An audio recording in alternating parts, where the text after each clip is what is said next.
नंदुरबारात आदिवासी आंदोलनाला हिंसक वळण। नंदुरबार शहरात काही दिवसापूर्वी जयेश वळवी नामक आदिवासी तरुणाचा एका हाणामारीत मृत्यू झाला होता। या घटनेनंतर दोषींवर कडक कारवाई करावी अशी मागणी करण्यासाठी जिल्ह्याभरातून हजारो आंदोलक हातात अनेक फलके घेत मोर्चा काढत जिल्हाधिकारी कार्यालय येथे जमा झाले। याच आंदोलनाला अचानक हिंसक वळण लागले व आंदोलकांनी जिल्हाधिकारी कार्यालयाच्या परिसरात उभ्या असलेल्या वाहनांची तोडफोड केली, तसेच काही प्रमाणात दगडफेक झाल्याची घटना घडली। पोलिसांनी आंदोलकांना पांगवण्यासाठी लाठीमार केला, यामुळे काही काळ जिल्हाधिकारी कार्यालय परिसरात तणावाची स्थिती निर्माण झाली होती। या घटनेत 2 पोलीस कर्मचारी गंभीर जखमी झाले। आंदोलकांनी प्रशासकीय इमारतीच्या खिडक्यांच्या काचा फोडले आणि आरोपीला फाशी द्या असे घोषणाबाजी करत निदर्शने केली।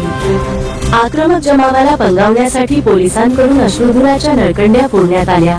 या आंदोलनात जवळपास 20,000 आंदोलक जिल्ह्याभरातून सामील झाले होते। जखमी झालेल्या पोलीस कर्मचाऱ्यांना व आदिवासी नेता मालती वळवी यांना नंदुरबार जिल्हा रुग्णालयात उपचारासाठी दाखल करण्यात आले आहे। सध्या परिस्थिती नियंत्रणात आहे। जिल्हास्तरीय एक मोर्चा आयोजन काही आदिवासी संघटनांनी केले।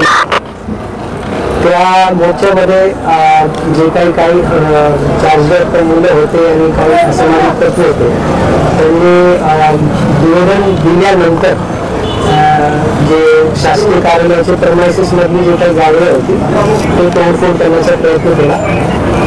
त्यांना मार्गदर्शक आपल्याला सौम्य लाठीचार्जचा वापर करून डिस्कस करण्यात आला।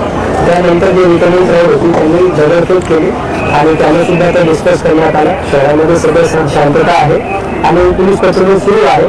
माझी सर्व नागरिकांना माझी विनंती आहे, जे काही मोर्चा होता तो मोर्चा शांततेत निघावा असे आवाहन करत असताना देखील काही लोकांनी त्याच्यामध्ये चुकीची गोष्टी केल्यामुळे अशा प्रकारची परिस्थिती झाली।